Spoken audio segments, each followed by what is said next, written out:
అందరికీ నమస్కారం. ఒక మంచి చందమామ కథతో నేను మీ ముందుకొచ్చేసాను. ఈ కథ నచ్చితే మీకు తప్పకుండా లైక్ చేయండి, షేర్ చేయండి, సబ్స్క్రైబ్ చేసుకోండి. విలువ తెలియనివాడు. పూర్వం ఒకప్పుడు మగధరాజు విరూపసేనుడి కాలంలో బోధిసత్వుడు ఒక ఏనుగు రూపం దాల్చాడు. ఆ ఏనుగు తెల్లని శరీర ఛాయతో ఐరావతాన్ని పోలి ఉన్నది. అందుచేత మగధరాజు ఆ ఏనుగుని తన పట్టపుటేనుగుగా చేసుకున్నాడు. ఒక పర్వదినం నాడు మగధ రాజ్యమంతా దేవలోకాన్ని మించి అలంకరించబడింది. నగరమంతటా అతి వైభవమైన ఊరేగింపు జరపడానికి ఏర్పాట్లు చేశారు.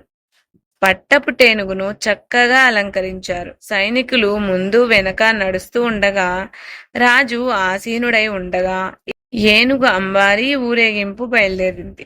దారి పొడుగునా జనం ఉత్సాహంతో ఆహా, ఏమి ఈ గజరాజు గమనం, దీని అందచందాలు చూస్తూ ఉంటే ఏ సార్వభౌముడికో వాహనంగా ఉండతగిందిలా కనబడుతున్నది అంటూ ఏనుగును మెచ్చుకోసాగారు. ఈ పొగడ్తలకు రాజు కోపం తెచ్చుకొని జనం, రాజైనా నాకు చూపవలసిన గౌరవం ఈ ఏనుగు చూపుతున్నారన్నమాట.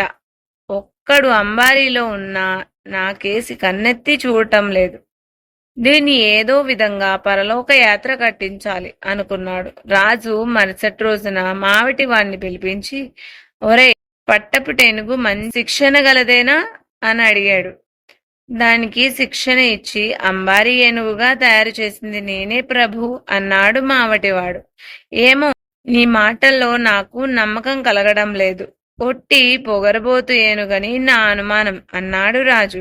అలాంటిదేం లేదు ప్రభు అన్నాడు మావటివాడు. సరే, నువ్వు చెబుతున్నట్టు అంత గొప్ప శిక్షణలో పెరిగిన ఏనుగే అయితే నువ్వు దాన్ని ఆ కనబడే పర్వత శిఖరానికి ఎక్కించగలవా అని అడిగాడు రాజు. ఎక్కించగలను మహాప్రభు అని మావటివాడు పట్టపుటేనుగుని క్షణాల మీద పర్వత శిఖరానికి ఎక్కించాడు. రాజు కొంత పరివారాన్ని వెంటబెట్టుకొని ఏనుగు వెనుకగా కొండ ఎక్కాడు. శిఖరం ఒక చోట బల్లపరుపుగా కొంత దూరం పోయి ఓసుగా కొనతేరి ఉన్నది. రాజు ఏనుగుని అక్కడ ఆపమని మావిటికి చెప్పాడు. నువ్వు దానికిచ్చిన శిక్షణ ఏపాటితో చూస్తాను. ఏనుగును 3 కాళ్లపైన నిలబెట్టగలవా అన్నాడు రాజు. వెంటనే మావటివాడు ఏనుగు తలను అంకుశంతో పై తాకి సైగ చేసి, బాబా, ప్రభువుల వారి ఆజ్ఞ అయింది, 3 కాళ్ల మీద నిలబడు అన్నాడు.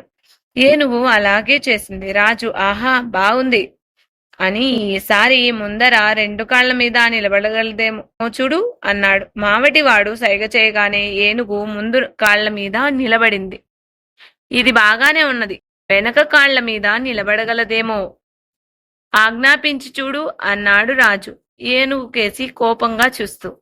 వెంటనే ఏనుగు వెనక కాళ్ల మీద నిలబడింది. ఒంటి కాళ్ళ మీద నిల్చోగలదా అన్నాడు రాజు. ఏనుగు సునాయాసంగా ఒంటి కాళ్ళ మీద నిలబడింది. ఇన్ని తిప్పలు పెట్టినా ఏనుగు పర్వత శిఖరం మీద నుంచి కిందికి పడకపోయేసరికి రాజు మనసులో కుళ్ళిపోతూ మావటివానితో, ఇలాంటి పనులు ఏ కొద్దిపాటి శిక్షణ గల ఏనుగైనా చేయగలదు.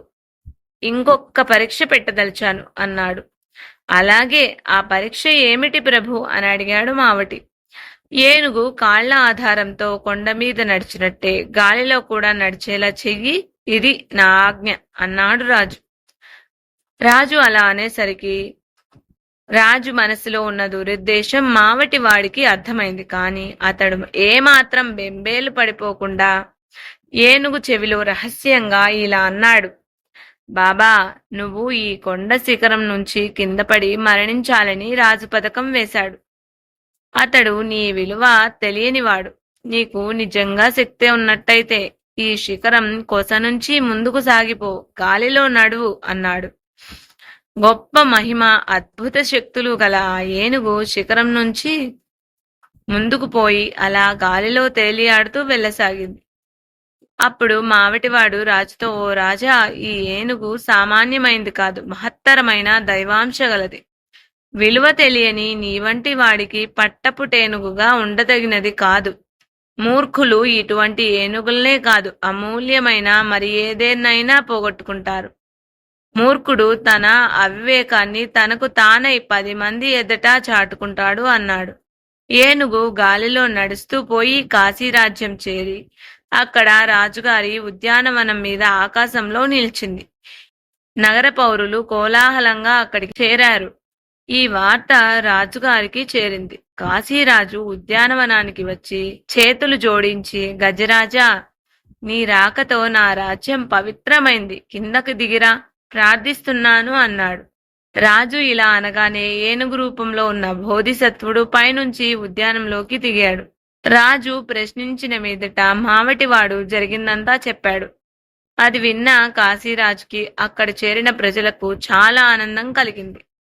రాజు ఏనుగును చక్కగా అలంకరింపజేసి ఒక దివ్య సుందరమైన ప్రత్యేకశాలలో దానికి నివాసం ఏర్పరిచాడు. ఆ తర్వాత తన రాజ్యాన్ని 3 భాగాలుగా చేసి ఒక భాగం ఏనుగు రూపంలో ఉన్న బోధిసత్వుడి పోషణ కోసం, రెండవ భాగం మావటి వానికి ఇచ్చివేసి మిగిలిన దాన్ని తన సొంతానికి ఉంచుకున్నాడు. బోధిసత్వుడు కాశీరాజ్యం చేరినది మొదలుగా కాశీరాజు ఐశ్వర్యము, సంపద దినదినాభివృద్ధి కాజొచ్చింది. ఆయన పేరు ప్రఖ్యాతలు దశ దిశలా వ్యాపించినాయి.